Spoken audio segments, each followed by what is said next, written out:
नमस्कार दोस्तों, स्वागत है आपका अपने YouTube channel veno education point में। दोस्तों आज के इस वीडियो में हम लोग देखने वाले हैं लैंग्वेज पेपर यानी कि क्वालिफाइंग पेपर यहाँ पे हम लोग देखने वाले हैं। और ध्यान रखना दोस्तों, ये बहुत ही इंपॉर्टेंट रहेगा। क्योंकि आपको हिंदी से 22 रहेगा और इंग्लिश से 8 नंबर यानी कि दोस्तों टोटल 30 नंबर का यहाँ पे क्वेश्चन पूछा जाएगा, 30 प्रश्न पूछा जाएगा। और ध्यान रखना 30 में आपको मिनिमम 9 नंबर लाना है, ठीक है। अगर 9 आप नहीं ला पाते तो 9 आप नहीं ला पाएंगे तो आप क्वालिफाई नहीं करेंगे आप मेरिट वाला पेपर के लिए। इसलिए ये सेट आप लगाइए, एग्जाम में ज़्यादा टाइम नहीं है। इस सेट को भी आप डे में कम से कम 1 या 2 जरूर लगाइए। तो चलिए आज हम लोग देखते हैं दोस्तों, ये जो सेट है ये सेट नंबर 5 है। अगर आप 1 से लेकर 4 तक नहीं देखे हैं आप जाके फटाफट उसका भी रिवीजन कर लीजिए। और दोस्तों अगर चैनल पे नए हैं तो चैनल को जरूर सब्सक्राइब कर लेना। चलिए यहाँ पे हम लोग पहला क्वेश्चन देखेंगे। पूछा जा रहा है कि select the option which means the same as the group of word given, यानी कि आपको बताना है क्या इसके लिए सिंपैथी ग्रुप होगा। देखिए, to have a strong feeling of sympathy with a desire to help, इसके लिए एक बताना है कि ग्रुप ऑफ वर्ड यानी कि एक वर्ड इसके लिए क्या होगा। इसका राइट आंसर आपका क्या हो जाएगा, बी हो जाएगा। ये क्या होगा, कंपेशन। ऑप्शन आपका क्या हो जाएगा, बी यहाँ से करेक्ट हो जाएगा, कंपेशन। कंपेशन का दोस्तों अर्थ क्या होता है, दया भाव। क्या होता है, दया भाव, ध्यान रखेंगे।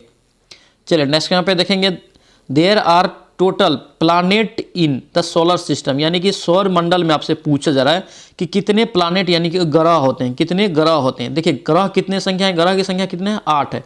ऑप्शन आपका ए यहाँ से करेक्ट हो जाएगा।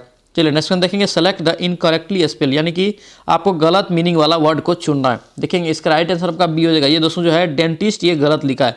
डेंटिस्ट का दोस्तों सही जो दोस्तों मीनिंग होगा क्या होगा, DENTIST, यानी कि सिंपल होता है। यहाँ पे दोस्तों ई लगा दिया है। ऑप्शन आपका बी यहाँ से गलत हो जाएगा।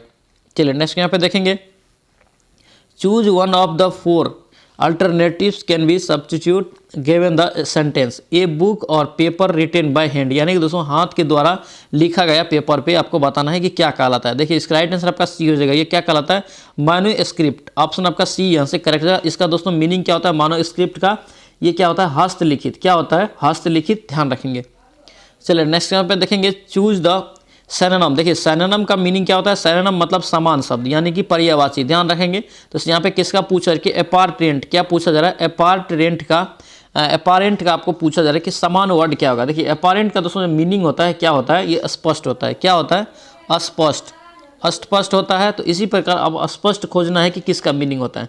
तो ऑब्वियस का दोस्तों क्या होता है, स्पष्ट होता है। ऑप्शन आपका बी यहाँ से करेक्ट हो जाएगा। चलिए नेक्स्ट पे देखेंगे, which among the following is not a fruit, यानी कि आपको बताना है कि कौन सा यहाँ पे वर्ड है जो फ्रूट को इंडिकेट नहीं करता। देखिए ग्रेप्स एक फ्रूट है, बनाना भी है, और दोस्तों यहाँ पे मोर देन यानी आपको देखिए नट दिया है। क्या दिया यहाँ पे, नट, यानी कि कौन नहीं है। तो ब्रोकली दोस्तों जो है ये नहीं है, ब्रोकली क्या एक वेजिटेबल है। ऑप्शन आपका सी यहाँ से करेक्ट हो जाएगा। चलिए नेक्स्ट पे देखेंगे, पूछा जा रहा है कि if Monday is the first day, यानी कि दोस्तों क्या करा, फर्स्ट डे यानी मंडे से मान लीजिए स्टार्ट हो रहा है, ऑफ द वीक, यानी कि इस वीक में हम लोग मंडे से स्टार्ट कर रहे हैं। Which is the third day, यानी कि थर्ड डे क्या होगा, मंडे के बाद क्या होगा, ट्यूसडे, उसके बाद वेडनेसडे। ऑप्शन आपका बी यहाँ से करेक्ट हो जाएगा। ध्यान रखेंगे वेडनेसडे इसका राइट आंसर हो जाएगा। चलिए नेक्स्ट में देखेंगे, select the word similar meaning when given the word, यानी डेडलाइन यहाँ का दिया है। डेडलाइन का आपको सिमिलर यानी इसके जैसा वर्ड आपको चुनना है। इसके जैसा दोस्तों डेडलाइन का दोस्तों मीनिंग क्या होता है, तो सीमा रेखा, यानी कि हिंदी मीनिंग इसका क्या होता है, सीमा रेखा, ठीक है। तो आपको बताना है सीमा रेखा का दोस्तों यहाँ पे मीनिंग और दूसरा क्या हो सकता है। तो इसका राइट आंसर आपका क्या हो जाएगा, ए हो जाएगा, लिमिटेड, यानी कि दोस्तों क्या करते हैं हम लोग, सीमा रेखा यानी लिमिट लगा देते हैं। इसका राइट आंसर आपका क्या हो जाएगा, लिमिटेड। ऑप्शन आपका ए यहाँ से करेक्ट हो जाएगा।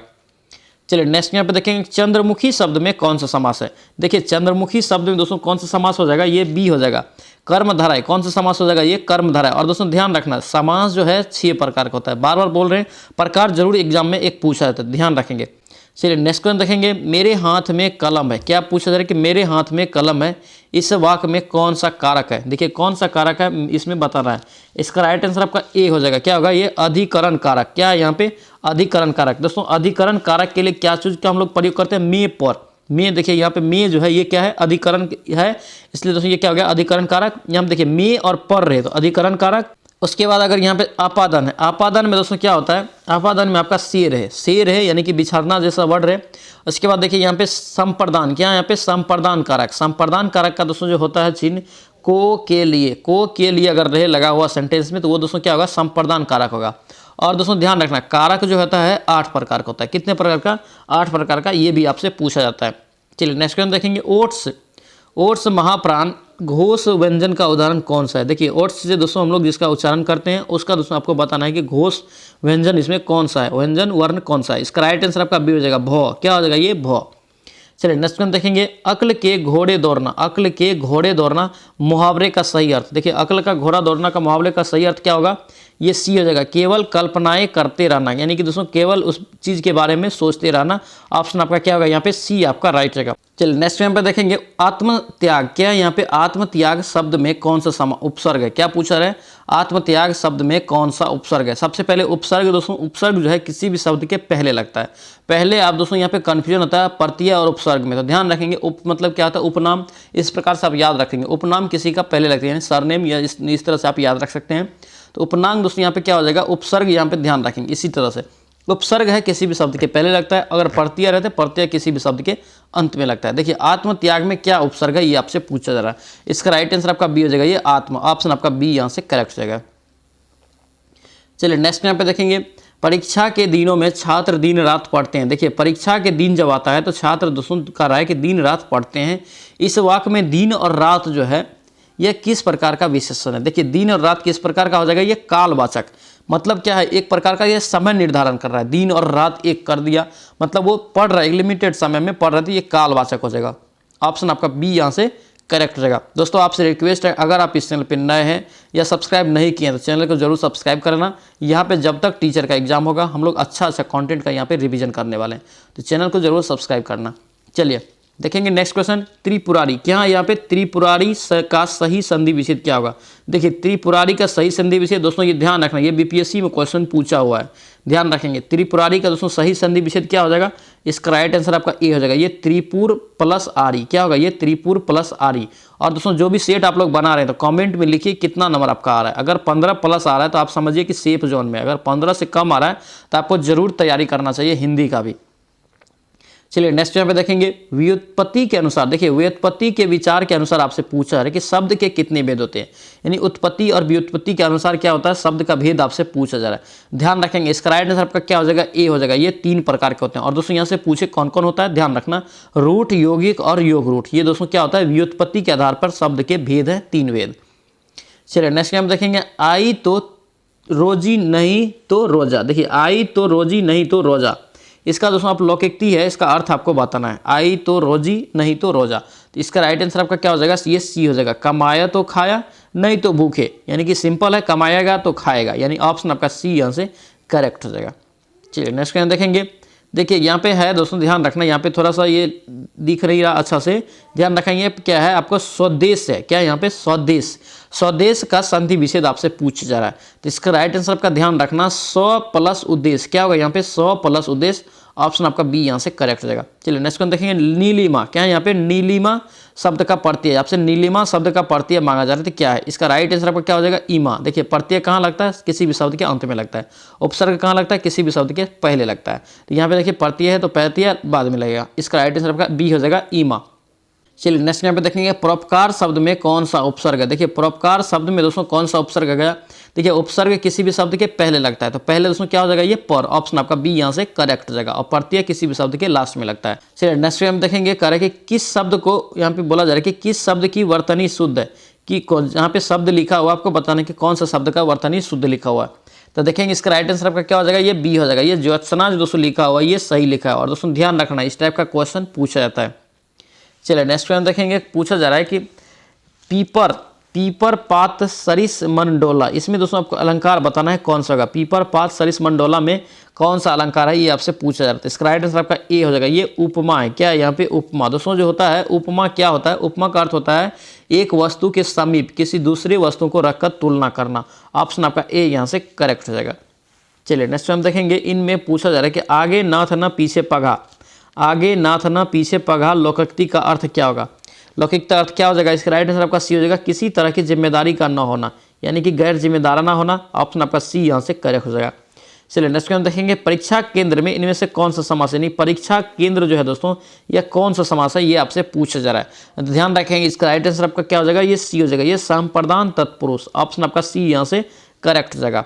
चलिए नेक्स्ट यहाँ पे देखेंगे, क्या पूछा है कि अंबर अंबार यहाँ पे पूछा है कि अंबर अंबार का सही अर्थ क्या होता है। देखिए अंबर का मतलब क्या होता है, आकाश होता है। क्या होता है, आकाश। अंबार का मतलब क्या होता है, उसे अंबार लग गया, यानी कि कहता है ना कि बहुत सारा चीज़ मिलता है तो उसे अंबार लग गया। तो ये क्या होगा, एक प्रकार का विशेष फल, यानी कि ऑप्शन आपका सी यहाँ से करेक्ट हो जाएगा, आकाश और एक प्रकार का विशेष फल। ठीक है, यहाँ पे एक गद्यांश है। ठीक है, गद्यांश को आप जो है टेलीग्राम चैनल से इसको दोस्तों PDF डाउनलोड करके अच्छे से पढ़ के बनाना है। क्यों, क्योंकि दोस्तों अगर गद्यांश अच्छे से पढ़ के बनाएंगे तो 100% आपका सही होगा। यहाँ से आप पॉजिटिव रहेंगे, यानी 26, 27, 28, 29, 30, यानी कि दोस्तों यहाँ पे जितना भी क्वेश्चन है 100% आपका सही होगा। इसलिए गद्यांश को अच्छे से पढ़िए और उसको अच्छे से बनाइए, आपका सारा क्वेश्चन भी बनेगा। यहाँ पे आप यहाँ पे भी पढ़ सकते हैं, यहाँ पे हम टाइम दे देते हैं। ठीक है, पढ़िए आप लोग। यहाँ पे हम लोग अब आंसर देखेंगे क्या है, इसका आंसर क्या होगा। देखिए पहले क्या है, कबीर के सामने कोई त्रुटि का नहीं पता था। इसका दोस्तों यहाँ पे बोला जा रहा है कि क्या होगा, इसका राइट आंसर आपका क्या हो जाएगा, ये सी हो जाएगा, यानी कि का व्यक्ति बहुत ऊंचा था। ठीक है, यहाँ पे नेक्स्ट क्वेश्चन देखेंगे 27 का, कबीर ने विरोध किया। कबीर ने दोस्तों विरोध किया, तो इसका राइट आंसर आपका ए हो जाएगा, ये आचारहीन डिग्रियों का। ठीक है, नेक्स्ट क्वेश्चन देखेंगे, पूछा कि संत कबीर ने प्रस्त किया था। प्रस्त दोस्तों किसको किया था, इसका राइट आंसर आपका ए हो जाएगा, ये ज्ञान मार्ग को। चलो नेक्स्ट क्वेश्चन देखेंगे, पेड़ का कमरा। पेड़ का कमरा किसकी रचना है। देखिए बहुत ही इंपॉर्टेंट क्वेश्चन ये रहने वाला है। पेड़ का कमरा दोस्तों हिंदी से है, किसकी रचना है। इसका राइट आंसर आपका क्या हो जाएगा, ये ए हो जाएगा, ये विनोद कुमार शुक्ल। ऑप्शन आपका ए यहाँ से ध्यान रखेंगे। चलिए नेक्स्ट क्वेश्चन पे पूछा जा रहा है कि रिक्त स्थान को, यानी कि उपयुक्त शब्द से आप लोग को चयन करना है कि क्या होगा रिक्त स्थान में। ठीक है, डैश चैन से रहना चाहता हूँ। देखिए हूँ जब भी रहे तो यहाँ पे मैं के बारे में बोल रहे हैं, यानी हम के बारे में, तो मैं पे यहाँ पे हो जाएगा मैं चैन से रहना चाहता हूँ। ऑप्शन आपका ए यहाँ से करेक्ट हो जाएगा। दोस्तों ये था 5वां सेट, ध्यान रखेंगे। अगर अभी 1 से लेकर 4 तक आप रिवीजन नहीं किए तो फटाफट जाके उसका भी रिवीजन कर लीजिए। और दोस्तों हम बोल रहे हैं बार बार, अब एग्जाम नज़दीक आएगा तो इसको जरूर बल लगाइए, और 1 सेट तो मिनिमम आप लगाइए, इसमें ज़्यादा समय भी नहीं लगता है। 30 क्वेश्चन है तो आपका मिनिमम 15 मिनट में, आपका मैक्सिमम 15 मिनट में यहाँ पे सेट प्रैक्टिस हो जाता है। और ध्यान रखना, अगर यहाँ पे आप क्वालिफाई नहीं करते हैं तो आगे आपका कॉपी चेक नहीं हुआ, इसलिए आप मिनिमम 15+ क्वेश्चन लाने का, सही होने का भी हमेशा प्रयास करते रहेंगे। तो चलिए दोस्तों मिलते हैं नेक्स्ट सेट में। जय हिंद।